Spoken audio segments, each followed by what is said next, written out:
నేను సైతం. భవితకు భద్రత. ప్రియమైన భారతీయులారా, ముఖ్యంగా తల్లిదండ్రులారా, ఈ రోజు మన సమాజం ఒక పెను సంక్షోభాన్ని ఎదుర్కొంటోంది. అభం శుభం తెలియని పసిపిల్లల నుండి వృద్ధుల వరకు ప్రతి ఒక్కరూ ఏదో ఒక రకమైన భావోద్వేగ ఒత్తిడికి గురవుతున్నారు. ఆర్థిక నిర్లక్ష్యం, ప్రాణాల మీదికి. జాగ్రత్త! చిన్నపాటి ఆర్థిక నిర్లక్ష్యం, సరైన విచక్షణ లేని తక్షణ నిర్ణయాలు ఎన్నో కుటుంబాలను రోడ్డున పడేస్తున్నాయి. అనవసరమైన అప్పులు, బెట్టింగ్లు, ఆన్లైన్ గేమ్స్కు బానిసలై ప్రాణాలను సైతం పోగొట్టుకుంటున్నారు. ఈ అవకతవకల వైఖరి కుటుంబ వ్యవస్థను కూల్చేస్తోంది. తల్లిదండ్రుల ఆత్మఘోష.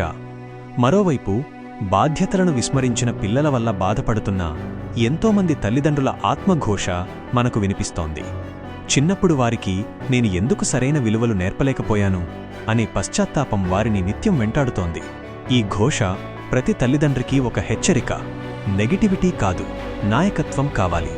ఎటు చూసినా నెగటివిటీని మాత్రమే ఆపాదించుకొని సానుకూల వైఖరిని విస్మరిస్తున్నాము. మొబైల్ ఫోన్లు, సోషల్ మీడియా, ఆన్లైన్ గేమ్ల ద్వారా వచ్చే తాత్కాలిక ఆనందానికి బానిసలై మన మేధా సంపత్తిని బలహీనపరుచుకుంటున్నాము. మనం అందరిలో ఒకరిలా ఉండకూడదు. మనలో దాగి ఉన్న నాయకత్వ లక్షణాలను మేల్కొల్పాలి. సమయం వచ్చింది. మన దేశభక్తిని నిరూపించుకుందాం. ప్రతి తల్లిదండ్రి, ప్రతి యువతీ యువకులు అప్రమత్తం కావాలి. నేటి తల్లిదండ్రులారా, మీ బాధ్యతను గుర్తించండి. మీరు తీసుకునే ప్రతి జాగ్రత్త భావితరాలను కాపాడుతుంది. ప్రతి బాధ్యత కలిగిన భారతీయులారా, నా దేశం పట్ల నాకు నిజమైన ప్రేమ, గౌరవం, బాధ్యత ఉంది అని మనందరం గట్టిగా సాటి చెప్పాలి. మనలో ఉన్న దేశభక్తిని మేల్కొలిపి సమాజం పట్ల మనకున్న అవగాహనను పెంచుకుందాం.